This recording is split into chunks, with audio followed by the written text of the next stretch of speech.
గుండెకి ముప్పుందా? భయానికి హార్ట్ అటాక్కు సంబంధం ఏంటి? ఇదే అంశంపై మనం డిబేట్ ప్రారంభిస్తున్నాం. ప్రస్తుతం చర్చలో పాల్గొంటున్నారు ప్రముఖ జనరల్ ఫిజిషియన్, తెలంగాణ ముఖ్యమంత్రి కేసీఆర్ వ్యక్తిగత వైద్యులు డాక్టర్ ఎంవి రావు గారు. అలాగే బయట నుంచి లైవ్లో పాల్గొంటున్నారు ప్రముఖ కార్డియాలజిస్ట్, అపోలో హాస్పిటల్స్ నుంచి డాక్టర్ శ్రీనివాస్ గారు. రైట్, ఎంవి రావు గారు, కరోనా వల్ల జరుగుతున్న మరణాలు వివిధ కారణాలకు సంబంధించి మనం చాలా సందర్భాల్లో మాట్లాడుకుంటున్నాం. కానీ కొత్తగా ఇప్పుడు తెర ముందుకు వస్తోంది భయం. ఎక్కువగా భయపడుతున్న వాళ్ళులో కరోనాకు సంబంధించి కరోనా ఉండి ఎక్కువగా భయపడుతున్న వాళ్ళు డెత్ అవుతున్నారనేది ఒకటైతే, అసలు ఈ భయం వల్లనే హార్ట్ అటాక్లు వస్తున్నాయి, దానివల్ల డెత్ ఎక్కువ అవుతున్నారనేది, అసలు ఈ భయానికి ఈ హార్ట్ అటాక్కి లింక్ ఏంటంటే ఏం చెప్తారు? అంటే ఏ జబ్బు వచ్చినా కానీ ముఖ్యంగా పాండమిక్ సమయంలో ప్రజలు ఇంట్లో కూర్చొని, అంటే మీడియా ద్వారా, అంటే ఎలక్ట్రానిక్ మీడియా కానివ్వండి, ప్రింట్ మీడియా ద్వారా ఎన్నో వార్తలు, కొన్ని భయానక దృశ్యాలు చూస్తున్నారు. దానివల్ల సమాజం మొత్తంలో దాదాపు అన్ని వర్గాల వాళ్ళకు కూడా ఒక భయం నెలకొంది. చాలా మందిలో ఈ సెకండ్లో తెలిసిన వాళ్ళు, స్నేహితులు కావచ్చు, బంధువులు కావచ్చు, ఎవరినో కోల్పోతున్నారు. సో రకరకాల స్టోరీస్, రకరకాల కథనాలు విని చాలామంది ఒక విధమైన సైకలాజికల్ డిప్రెషన్, యాంగ్జైటీకి లోనవుతున్నారు. చాలామందికి నిద్రలేమి, భయము, ఆందోళన విపరీతంగా పెరిగిపోతున్నాయి.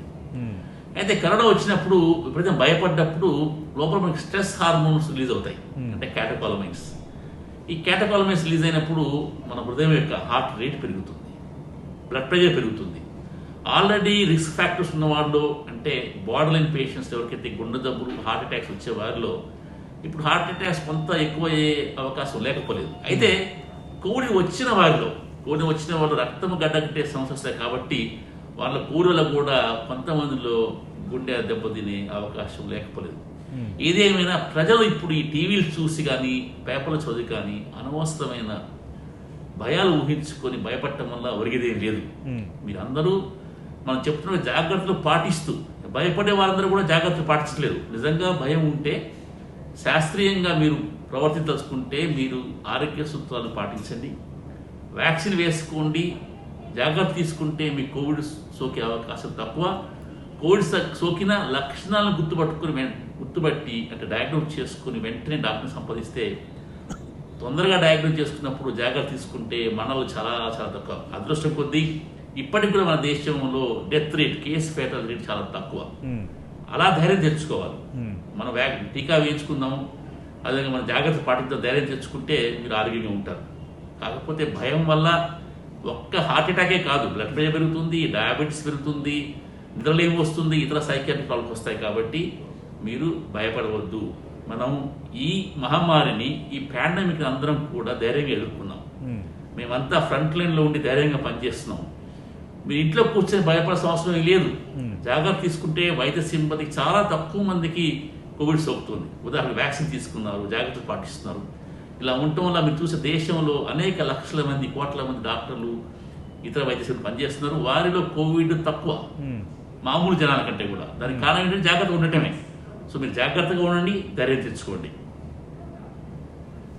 రైట్, శ్రీనివాస్ గారు, అంటే సాధారణంగా ఉన్నప్పుడు మనం భయానికి గురైన లక్షణాలు, అంటే హార్ట్ అటాక్ కానీ, తర్వాత ఇంకా బీపీ పెరగడం, ఇలాంటి సమస్యలు ఉంటాయా? లేదంటే కరోనా రోగుల్లో స్పెసిఫిక్గా మళ్ళీ వేరేగా కనిపిస్తున్నాయా?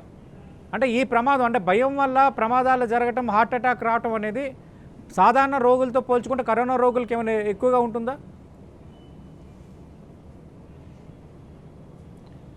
యాక్చువల్లీ మనము జనరల్గా కూడా హార్ట్ హెల్తీగా ఉండి జబ్బు రాకుండా ఉండడానికి మనుషులు హ్యాపీగా, ఆనందంగా ఉండడం, స్ట్రెస్ లేకుండా ఉండడము చాలా అవసరం. సో ఈ టఫ్ టైమ్స్లో, కరోనా లాంటి స్ట్రెస్ ఉన్న టైంలో కూడా ఇది వర్తిస్తుంది. ఇంకా దానికి వాల్యూ ఇంకా పెరుగుతుంది. సో కనుక మనము జనరల్గా మనం స్ట్రెస్కు లోను కావద్దు, భయానికి లోను కావద్దు అని ఇంతకుముందు కూడా చెప్తూ వచ్చినాము. అది భయము వల్ల, స్ట్రెస్ వల్ల, ఆందోళన వల్ల శరీరంలో అన్ని భాగాలు ఎఫెక్ట్ అయ్యి అన్ని పార్ట్స్ కూడా డ్యామేజ్ అయ్యేదానికి అవకాశం ఉంది. ఎక్కడైతే ఎక్కువ బ్లడ్ ప్రెషర్ వేరియేషన్స్ వల్ల ఇంకా ఎక్కువగా ఇబ్బందులు వస్తాయో, అంటే హార్ట్ కానీ, కిడ్నీ కానీ, కంటి చూపు కానీ, ఇట్లాంటి వాటిల్లో ఇంకా ఎక్కువగా ప్రాబ్లమ్స్ వచ్చేదానికి అవకాశం ఉంటుంది. సో కనుక ఈ స్ట్రెస్, భయాందోళనలు మామూలు పీరియడ్లో కూడా మంచివి కావు.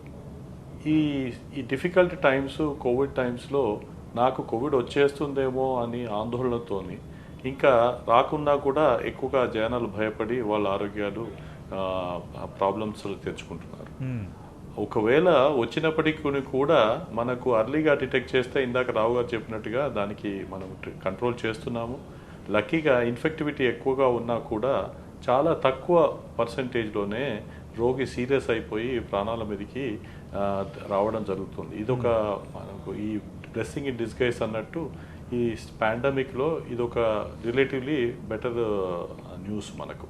కాకపోతే నేను ఆ 1%లో వస్తుందా, నేను అందులో నాకేమైనా సీరియస్ అవుతుందా అనే ఆందోళనతోని చాలామంది ఎక్కువగా ఇంకా ప్రాబ్లమ్స్ తెచ్చుకుంటున్నారు. అలా మనం భయపడితే రోడ్ క్రాస్ చేస్తుంటే కూడా 1% రిస్క్ ఉంటుంది ఆపరేషన్ యాక్సిడెంట్ అయ్యేది.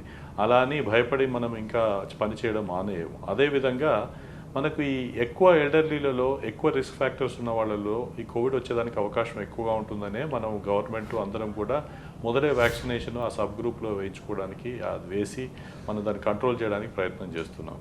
సో ఎవరికైనా ప్రీ ఎగ్జిస్టింగ్ జబ్బు ఉన్న వాళ్ళు ఇంకా ఎక్కువ కేర్ఫుల్గా ఉండి వీళ్ళని త్వరలో వ్యాక్సిన్ వేసుకొని దాన్ని ప్రొటెక్షన్ చేసుకోవాలి తప్ప అది నాకే వచ్చి ఏమో అయిపోతుందని ఆందోళన చెందేది. శ్రీనివాస్ గారు, ఇందాక మీరు ఈ స్ట్రెస్ మామూలు స్ట్రెస్ అయినా లేదంటే కరోనా వల్ల ఇంకేమైనా కొత్తగా కారణాలు కనిపిస్తున్నాయా అని అడిగారు. అది కరోనా అంటే జనరల్గా అన్ని భాగాలు ఎఫెక్ట్ అవుతాయి, కానీ దానివల్ల ప్రత్యేకంగా వేరేగా సడన్గా హార్ట్ అటాక్లు రావడానికి అనే కారణాలు అనలైజ్ చేసి చూసినట్టయితే వెరీ రేర్లీ అప్పుడప్పుడు హార్ట్ రక్తనాళాలలో బ్లాకేజెస్ వచ్చి హార్ట్ అటాక్లు సంభవించవచ్చు. దానికి ఇది కూడా ఒక కారణం అని మనం చూసాము. అదే హార్ట్ కండరాలు ఎఫెక్ట్ అయ్యి హార్ట్ పంపింగ్ తక్కువ అయినప్పుడు దానికి హార్ట్ బీటింగ్ అబ్నార్మాలిటీ వచ్చి సడన్గా చనిపోయేదానికి అవకాశం ఉన్నట్టు మనకు తెలుస్తోంది. అదే కాకుండా హైపాక్సియా అని చాలామందికి ఇప్పుడు సాచురేషన్, పల్సాక్స్ ఇవి కామన్ టర్మినాలజీ అయిపోయింది. Health education is a better thing, but at the same time మనకు కొంచెం తగ్గినప్పుడు సడన్గా నాకేమో అయిపోతుందని ఆందోళన చెందకుండా దానికి వీలున్నంత ట్రీట్మెంట్ తీసుకొని నార్మల్గా ఉండొచ్చు. అయితే కొందరికి తెలియకుండా హ్యాపీ హైపాక్సియా సిండ్రోమ్ అంటున్నాం. అంటే సాచురేషన్ తక్కువ ఉన్నప్పుడు కూడా రోగికి లాస్ట్ వరకు తెలియకుండా అట్లానే నెగ్లెక్ట్ చేసినప్పుడు సడన్గా హార్ట్ ఆగిపోయి కొంచెం డేంజర్స్ జరిగేదానికి అవకాశం ఉన్నట్టు మనకు కొన్ని స్టడీస్లో తెలిసింది. కానీ ఇవన్నీ ఏమి లేని వాళ్ళు కరోనా రాగానే సాచురేషన్ అంతా నార్మల్గా ఉండి ఏ విధంగా సిమ్టమ్స్ లేకుండా నాకు ఏమైనా అయిపోతుందనే ఆందోళన చెంది కూడా కొందరు అన్ఫార్చునేట్గా హార్ట్ అటాక్లకు గురవుతున్నారు. కొందరు యంగ్ పీపుల్ కూడా రాత్రులు లేచేసి నాకేమో అయిపోతుందని ఆందోళన చెంది అలాంటి సడన్గా ప్రాబ్లమ్స్ తెచ్చుకుంటున్నట్టు కూడా మనకు తోస్తుంది. ఇది డైరెక్ట్గా హార్ట్ ఇన్వాల్వ్మెంట్ అవుతుందా అంటే అలా కాదు, అందరికీ అలా లేదు. కేవలం భయంతో కూడా నార్మల్ మనుషులకు కూడా వచ్చినట్టుగా ఇంకా ఇంకా ఎక్కువ ఆందోళన ఉండి కూడా ప్రమాదాలు తెచ్చుకుంటారు. అంటే శ్రీనివాస్ గారు, మీ వ్యాఖ్యల్ని ఎలా అర్థం చేసుకోవాలి? ప్రాక్టీస్ చేసుకోవాలి. అంటే కరోనా రోగుల్లో సడన్ గా మనం వింటున్నాం హార్ట్ అటాక్ తో చనిపోయారు అని, లేదంటే కరోనా వచ్చి తగ్గిన తర్వాత డిశ్చార్జ్ అయిన కొద్ది రోజులకి గుండెపోటుతో మరణించారన్న వార్తలు ఈ మధ్యన ఎక్కువగా వింటున్నాం. అంటే దానికి భయమే ప్రధాన కారణమా, లేదంటే వైరస్ కూడా ఒక కారణంగా ఉంటుందా? అంటే ఈ భయం అనేది ఎప్పుడైనా మంచిది కాదు. ఇది ఈ ఫేజ్లో కూడా భయంగా ఉండడానికి ఉంటే దానివల్ల దుష్పరిణామాలు సంభవించవచ్చు. కాకపోతే మనం డిశ్చార్జ్ తర్వాత చూస్తున్నామంటే ఒకరు నేను వ్యాక్సిన్ తీసుకున్న తర్వాత హార్ట్ అటాక్ వచ్చిందని కొన్ని న్యూస్ వస్తాయి. అలా అన్ని తప్పులండి. బేసికలీ రోగులు ఎక్కువ వయసు ఉన్న వాళ్ళకి కరోనా ఇన్ఫెక్షన్ సోకే అవకాశం ఎక్కువగా ఉన్నప్పుడు దానికి కాన్సిక్వెంట్లీ ఆ వయసు వాళ్ళకి నార్మల్ కూడా కొన్ని హార్ట్ అటాక్లు, కొన్ని ప్రమాదాలు జరగడానికి అవకాశం ఉంటుంది కనుక అలా ఛాన్స్ వైజ్ ఇన్సిడెంటల్గా జరిగినాయి. కానీ ఈ కరోనా వల్లనో లేకుంటే కరోనా వ్యాక్సిన్ తీసుకుంటున్నో ఇట్లా అయినా అనేది తప్పండి. అలా ఆందోళన చెందాల్సిన అవసరమే లేదు.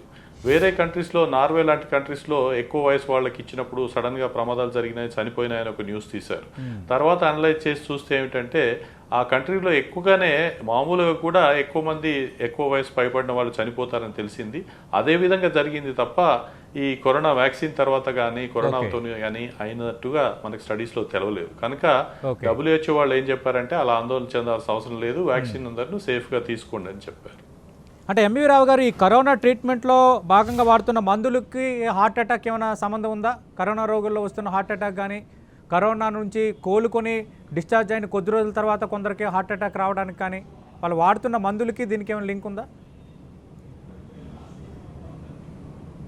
లేదండి. అంటే ఇప్పుడు మనం ప్రస్తుతం ఉన్న గైడ్లైన్స్ ప్రకారం మనం ఇచ్చే మందులకి హార్ట్ అటాక్ వచ్చే అవకాశం లేదు. ఇన్ఫ్యాక్ట్ డిశ్చార్జ్ అయిన పేషెంట్స్లో, అంటే మోడరేట్ సివియర్ పేషెంట్స్లో డిశ్చార్జ్ అయిన తర్వాత మనం బ్లడ్ క్లాట్ కాకుండా నావెల్ యాంటీకోయాగులెంట్స్ ఇస్తున్నాం. సివియర్ డిసీజ్ ఉన్న వాళ్ళకి హాస్టల్లో ఉన్నప్పుడు డీటెమర్ ఎక్కువగా ఉన్నప్పుడు కూడా మనం లో మాలిక్యులర్ వెయిట్ హెపరిన్ ఇస్తున్నాం, అంటే రక్తం గడ్డగట్టకుండా. అలా ఇచ్చినప్పుడు హార్ట్ అటాక్ వచ్చే అవకాశం లేదు. ఇన్ఫ్యాక్ట్ ఈ మందులు హార్ట్ అటాక్ రాకుండా కాపాడుతుంటాయి. అంటే రక్తం ప్రధాన అవయాల్లో రక్తం గడ్డగట్టకుండా, అంటే పల్మనరీ వెజల్స్లోను, హార్ట్ వెజల్స్లోను, అదేవిధంగా కాళ్ళకు వెళ్ళే వెజల్స్లోను డీప్ థ్రాంబోసిస్ రాకుండా, మెదడులో స్ట్రోక్ రాకుండా ఈ మందులు కాపాడుతుంటాయి. కాబట్టి మనం ఇచ్చే మందుల్లో, అంటే యాంటీవైరల్ మందులు కానివ్వండి, స్టెరాయిడ్స్ కానివ్వండి, అదేవిధంగా మనం ఇచ్చే హెపరిన్ మందు వల్ల హార్ట్ అటాక్ రాదు. కాకపోతే స్టెరాయిడ్స్ ఇవ్వటం వల్ల డయాబెటీస్ ఎక్కువ అవుతుంది. అది తప్ప ఈ హార్ట్ అటాక్ వచ్చే అవకాశం లేదు. మొట్టమొదటిలో మనం హైడ్రాక్సీ క్లోరోక్విన్ 19లో వాడేవాళ్ళం మైల్డ్ కేసెస్లో, అదే హాస్పిటల్ కేసులో వాడేవాడు. ఇప్పుడు వాడటం లేదు. అలా వాడినప్పుడు కొన్ని దేశాలు, మన దేశం కొన్ని దేశాల్లో కార్డియాక్ ఎరిథమియాస్ వచ్చింది మనం విన్నాం. అది తప్ప ప్రస్తుతం ఇచ్చే మందుల వల్ల, కరోనాకి ఇచ్చే మందుల్లో ఏ మందు వల్ల కూడా హార్ట్ అటాక్ రాదు. అంటే ఎంవి రావు గారు, ఈ స్టెరాయిడ్స్ వాడటం వల్ల కొంత హార్ట్ బీట్ పెరుగుతుంది అంటున్నారు, అది వాస్తవమేనా? క్లారిటీ ఇస్తారా? అలా కాదు. స్టెరాయిడ్స్ వాడినప్పుడు మనం వాడే తాత్కాలికం, వాడే డోస్ కూడా ఎక్కువ కాదు ఒకటి. రెండు, స్టెరాయిడ్స్ వాడినప్పుడు కొంతమందికి షుగర్ ఎక్కువ, డయాబెటీస్ ఎక్కువ అవుతుంది. కొంతమంది తాత్కాలిక బ్లడ్ ప్రెషర్ ఎక్కువ అవకాశం ఉంది. ఇక్కడ స్టెరాయిడ్స్ వల్ల వాటర్ రిటెన్షన్, సోడియం రిటెన్షన్ ఉంటుంది కాబట్టి కొంతమంది బీపీ ఎక్కువ కావచ్చు.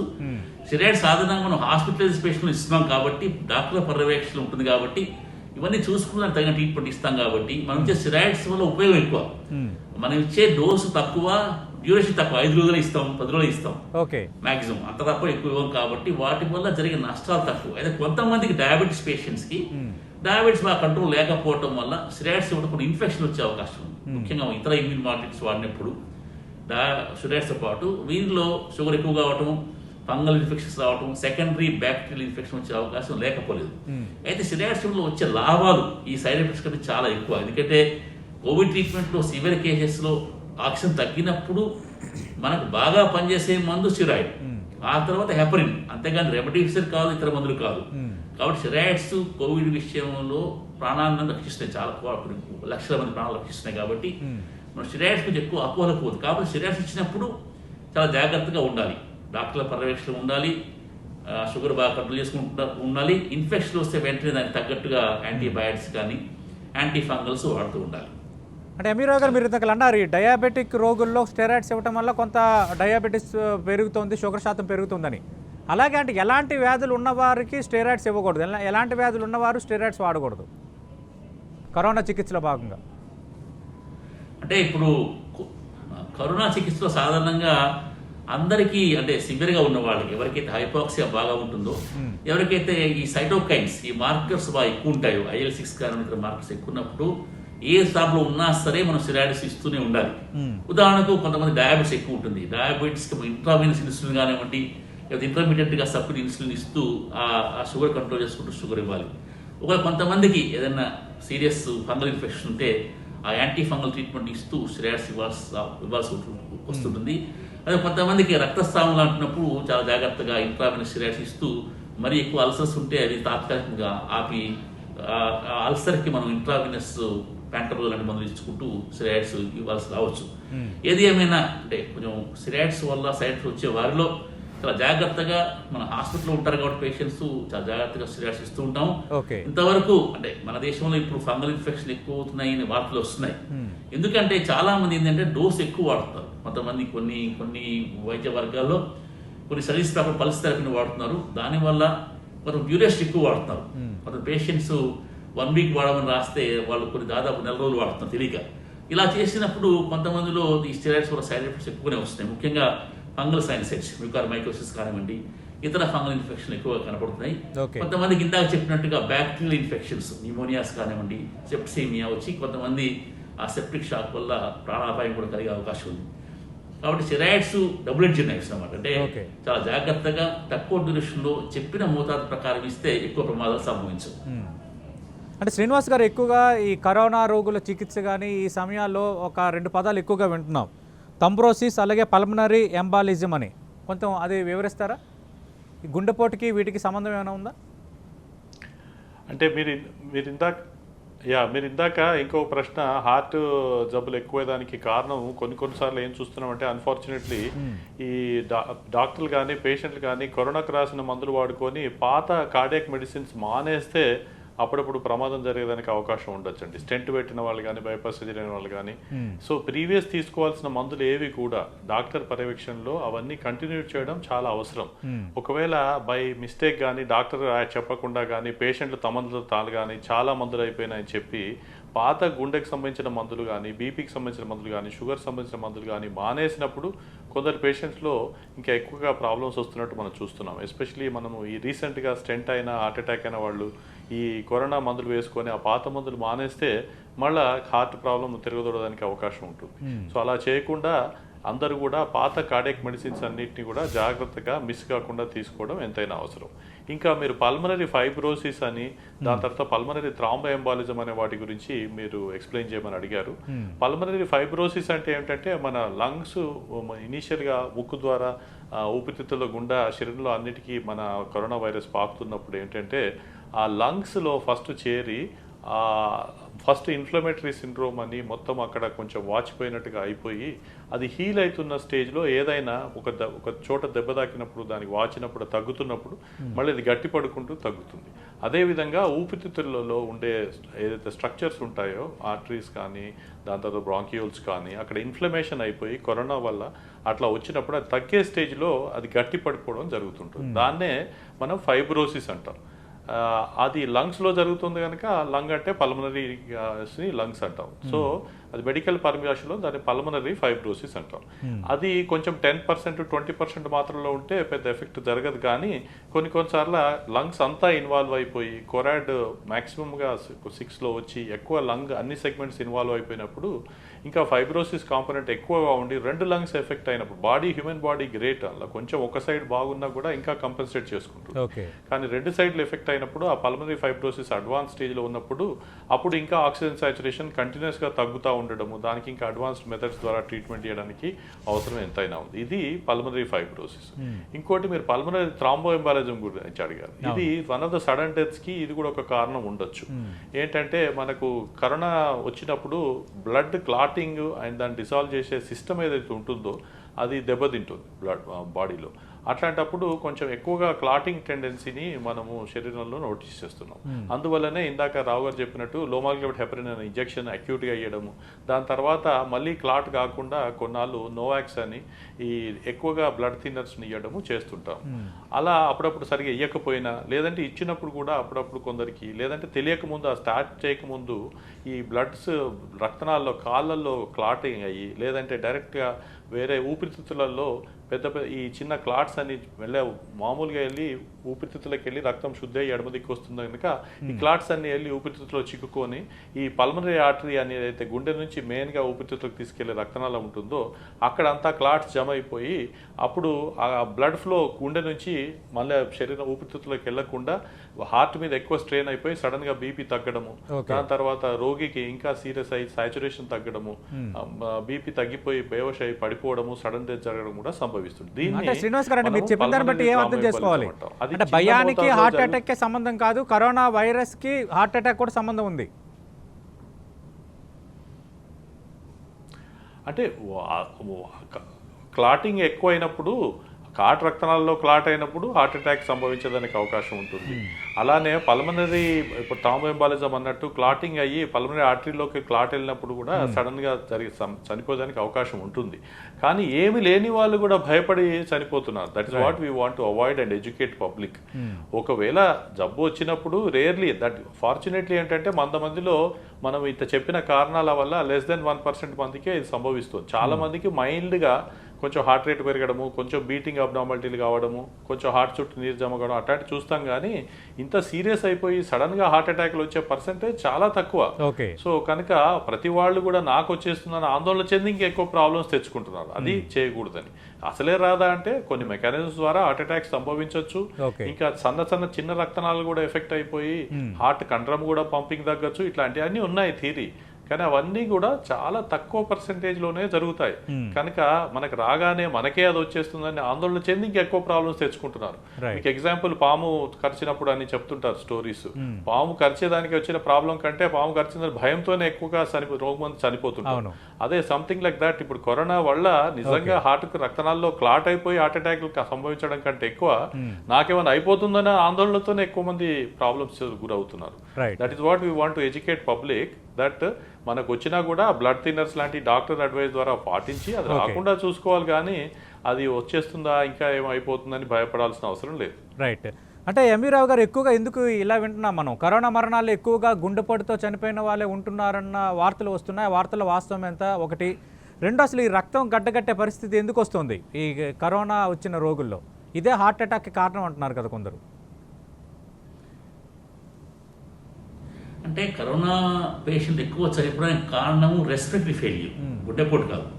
ఆ లంగ్స్లో పూర్తిగా కోవిడ్ న్యూమోనియా వచ్చి కొంతమందిలో ఆ లంగ్స్లో అంటే మనం గాలి పీల్చుకున్నప్పుడు ఆక్సిజన్ లోపలికి వెళ్తుంది, కార్బన్ డైఆక్సైడ్ బయటకు వస్తుంది, ఆ ప్రక్రియ ఆగిపోతుంది.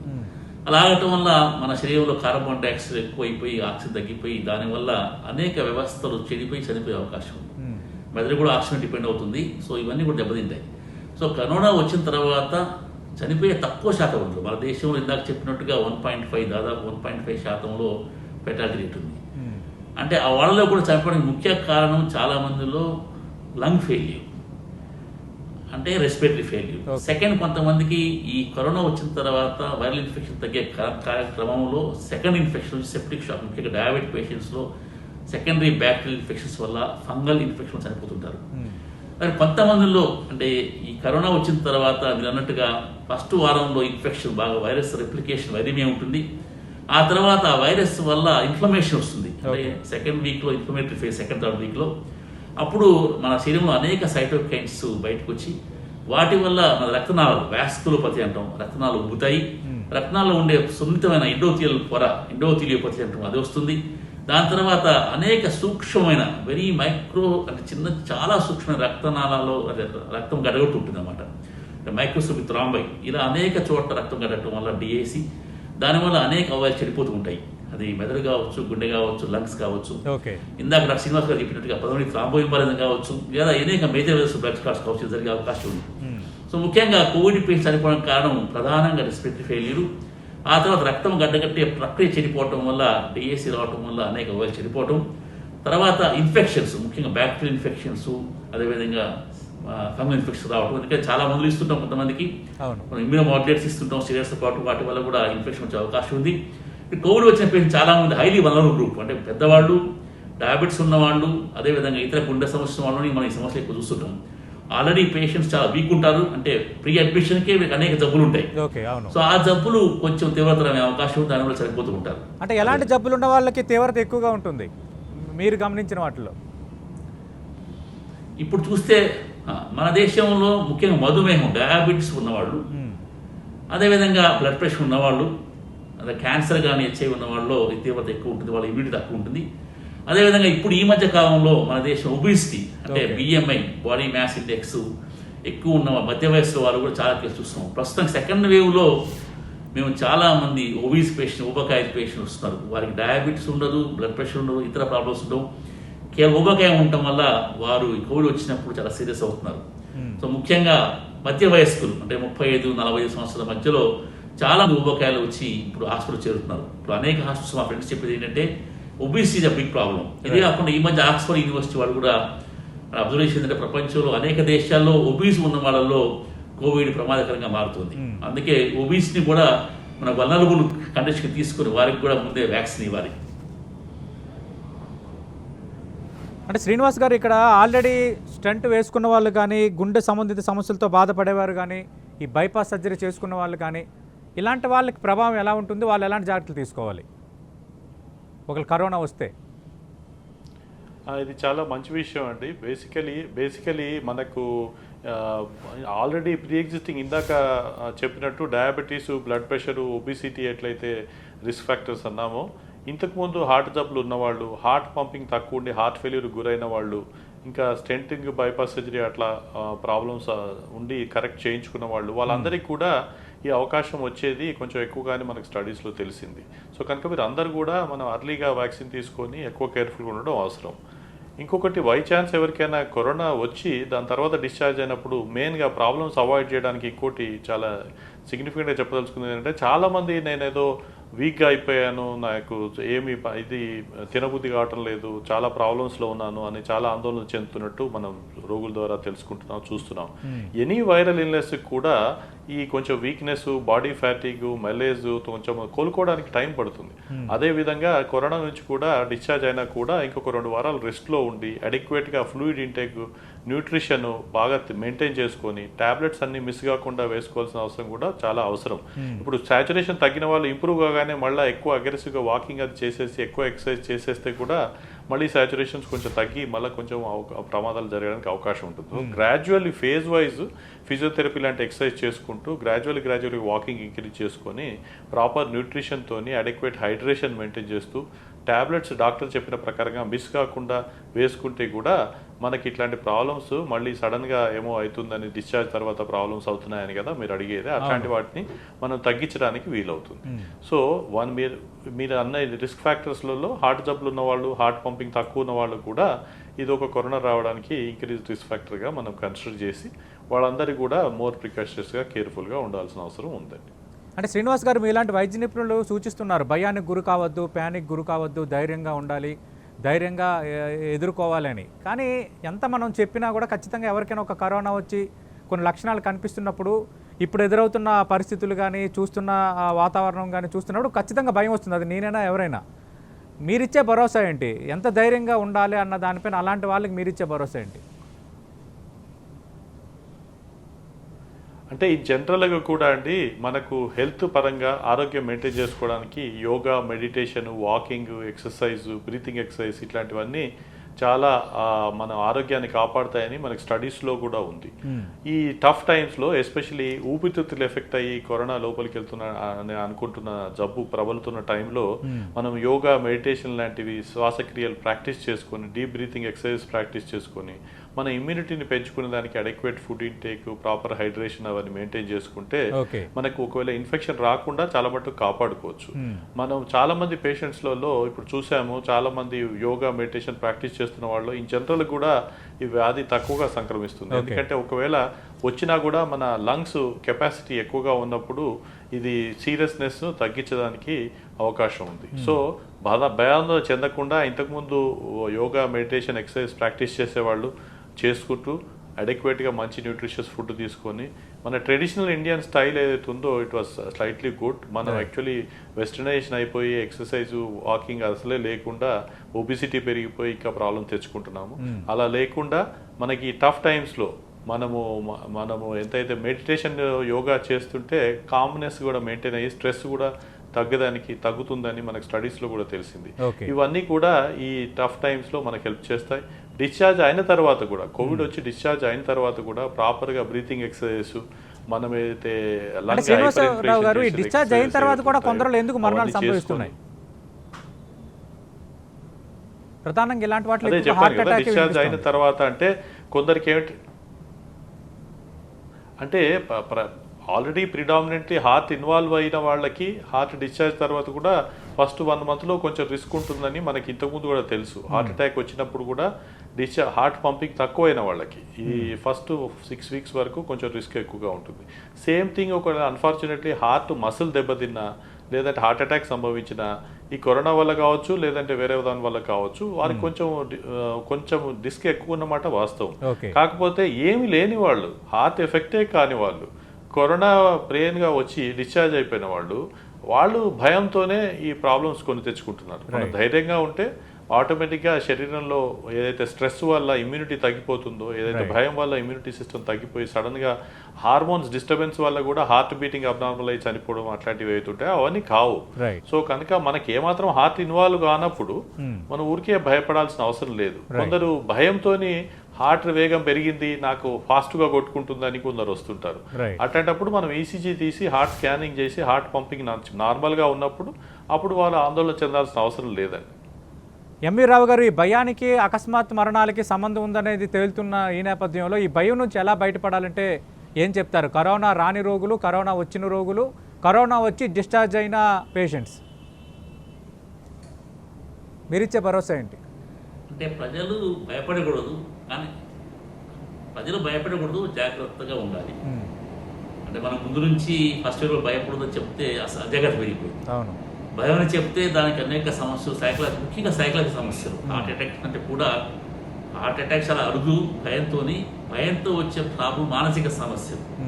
సో ఇవి రాకుండా అంటే మీరు శాస్త్రీయంగా ఉండాలి. అసలు మనం ఏం చెప్తున్నాం, వైద్య రంగం ఏం చెప్తుంది, మీరు ఆరోగ్య సూత్రాలు పాటించండి.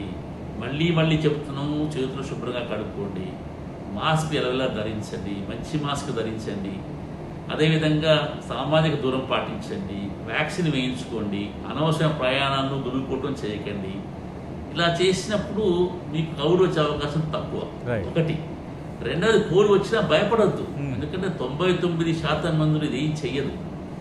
మిగతా కొద్దిమంది శాతం ఎవరికైతే హాస్పిటలైజేషన్ అవసరం వస్తుందో వారికి కూడా సరైన సమయంలో సరైన వైద్యం అందితే, మంచి గైడ్లైన్స్ ఉన్నాయి, చాలా మందులు పనిచేస్తున్నాయి కాబట్టి సరైన సమయంలో సరైన వైద్యం ఇస్తే మీరు పూర్తిగా కోలుకుంటారు. చాలా తక్కువ మంది చనిపోతున్నారు మన దేశంలో. కాకపోతే ఈ సెకండ్ ఉప్పెన్లాగా వచ్చి అనేక లక్షల సంఖ్యలో కేసులు ఎక్కువ కావటం వల్ల మరణాల సంఖ్య ఎక్కువ ఉంది. అంతేగాని మరణాల శాతం పెద్దగా పెరగలేదు. ఈ second variant, double mutant, triple mutants కూడా అంత ప్రమాదకరం కాదని WHO చెబుతోంది. ముందు మనకి అధ్యయనం రావాలి. ఈ సమయంలో మనం చూసేది ఎక్కువ శాతం పేషెంట్లు చనిపోవట్లేదు. నంబర్ ఎక్కువ కారణం ఇంతకుముందు చెప్పినట్టుగా ఎక్కువ సంఖ్యలో ఒకేసారి అనేక మందికి జబ్బు రావడం. కాబట్టి ఏదో వార్తలు విని, ఏదో వాట్సాప్ చూసి, సోషల్ మీడియా చూసి మీరు అనవసరంగా భయపడద్దు. భయపడటం వల్ల మీ ఆరోగ్యం చెడిపోతుంది. ధైర్యంగా ఉంటే మీరు ఈ సమస్యని ఈజీగా ఎదుర్కోగలరు. కాబట్టి ఏమాత్రం మీరు భయపడద్దు. వైద్య రంగం మీకోసం అన్ని వేళ కృషి చేస్తుంది. కాబట్టి మీరు ధైర్యంగా ఉండండి. రైట్. ప్రజా ప్రయోజనార్థం బిజీ షెడ్యూల్ ఉన్నప్పటికీ చర్చలో పాల్గొని మీ అభిప్రాయాలు అందజేసినందుకు ఎంవి రావు గారు మీకు, అలాగే శ్రీనివాస్ గారు మీకు 10TV తరపున ప్రత్యేకంగా కృతజ్ఞతలు. అటు భయానికి హార్ట్ అటాక్కు లింక్ లేదు. ఖచ్చితంగా ధైర్యంగా ఉండడం వల్ల, మంచి ఆరోగ్య నియమాలు పాటించడం వల్ల కరోనా వచ్చినా మనం బయటపడవచ్చు. ఎక్కువ మంది భయానికి లోనవడం వల్ల, స్ట్రెస్ లోనవడం వల్ల, హార్మోన్స్ ఇంబ్యాలెన్స్ రావడం వల్ల కొందరు గుండె జబ్బులు గురవుతున్నారు, సడన్ హార్ట్ అటాక్లు కూడా కారణమవుతున్నారు. అలాగే కరోనా వచ్చిన తర్వాత ఆల్రెడీ గుండె జబ్బులు ఉన్నవాళ్ళు, అంతకుముందే స్టంట్లు వేసుకున్న వాళ్ళు, అలాగే బీపీ, షుగర్ లాంటి సమస్యలతో బాధపడుతున్న వారికి సంబంధించిన మందులు వాడకపోయినా అలాంటి వాళ్ళు హార్ట్ అటాక్ గురవుతున్నారు.